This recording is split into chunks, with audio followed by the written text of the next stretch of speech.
Welcome to my C-Max. I've invited you here today to talk a little bit about some shenanigans going on at Ford Motor Company. Recently they downgraded 6 of their vehicles' estimated miles per gallon as determined by the EPA. When I was first aware of the C-Max, it was 47, 47, 47, city, highway, combined. Then it got downgraded to 45 city, 40 highway, 43 combined, and now it's at a whopping 42 city, 37 highway, and 40 combined. I want to point out that I was disappointed in hearing this again because, you know, there was some bragging rights associated with having above 40 mile per gallon vehicle in the C-Max. I don't tell Toyota about this, but I really don't like the Prius, and anytime I get awarded anything over those guys, I'd be happy to do it. And now I just, you know, that Prius V, every time I see one, I'm like, ah, God, I can't say anything. They're rated higher now, you know. Again, it's just a bragging right thing. The real thing here is I want to applaud Ford for coming out and admitting to this. Making an engineering mistake that's that pervasive over 6 different models, that's kind of a big deal.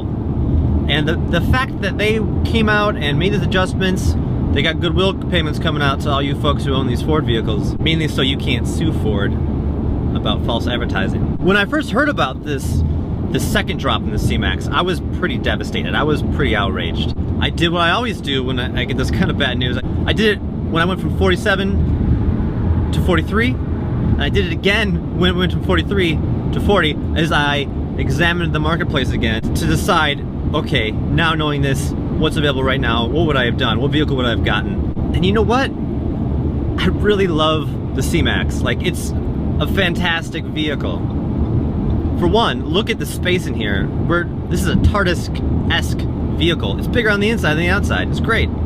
Esque vehicle. It's bigger on the inside than the outside. It's great.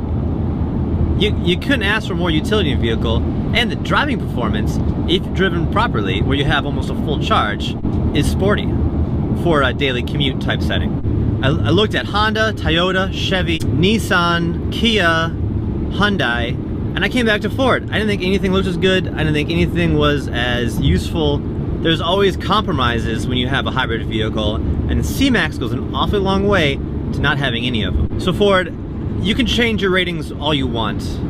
My vehicle still gets what it gets. I've driven 27,000 miles. I have an average lifetime of 42.1. On a daily commute, I will see 47 miles a gallon. That's a commute around 45 to 60 miles an hour over 27 to 28 miles, depending on where I drive, how I drive. So the C-Max is living up to my expectations. It's unfortunate that these things have to happen. I think you guys are handling it well, even though I was devastated when I initially heard it. Hopefully, we won't have any more of these incidents, let's call them. Maybe we can just kind of push them off to the side, and we'll get our act together, Ford. Us together, driving Ford vehicles. Thanks a lot.